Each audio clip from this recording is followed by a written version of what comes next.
It was in 2014, and it was after Sister Jackie and Sister Pat accepted our offer to partner with them. You and I organized the immersion trip, and there were 16 on Papa's bus. It was the first time that we met Papa and saw the bus, remember, from Matthew 25. And you and I came equipped with all sorts of things. I think we brought like 4 boxes of juji fruits. And we did immersion work. We did service work in the ways that we were asked to. We cleaned the kitchen at Maison Bon Samaritain, and we repainted it. We met with the leaders of the agronomy program. We met with Sister Pat and Sister Jackie. We did all sorts of things to engage with the community for the first ever time. You know, it took a couple of years for there to be real work for the members of Mercy Focus on Haiti. And I wasn't sure what role I would play, if I would at all, until an annual meeting when someone that I never had met, Sister Mary Sullivan, asked if anyone at the meeting would be willing to answer the telephone when Mercy high schools and universities would call her to go on an immersion experience.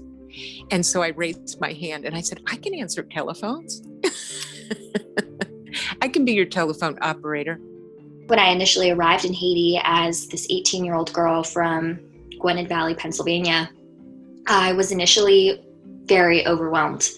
I think I was overwhelmed with feelings of sadness, feelings of guilt, and just feeling like, how could I have never known about this place before or ever thought about this place before?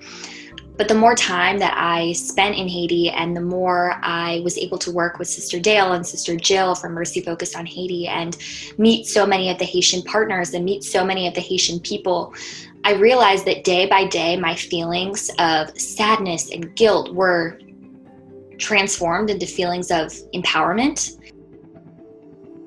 For me, I think it kind of just taught me to live life with a strong purpose. I think that I kind of learned a lot from that trip, and I kind of always remember how much it impacted me. I recognized how grateful that they were for like everything they have, even though looking at it from an outside perspective, we probably saw like that they didn't have much compared to what we have and how we live, but all of them seemed like so grateful. I'd like to say thank you, Mercy Focus on Haiti, for allowing like such young students to experience a true like life-changing moment at like such a young age, and helping us to grow into the people that we have become today. I think the one moment that I always remember when I reflect on my time in Haiti was when we were actually visiting one of the women from CLM who was in the process of building a new home for herself. And we were able to meet her and talk to her through a translator. And she showed us her new home that she was constructing. And she was several months into the program. And I remember we were looking at it and it looked great. And we were walking away and I tripped and I was about to completely faceplant on the ground, and she caught me and she grabbed my hand and she held my hand the whole rest of the way down the hill. And she was a mother, and you know, I was in this completely other part of the world, and I was an 18-year-old girl, but I missed my mom. And in that moment, she felt like my mom.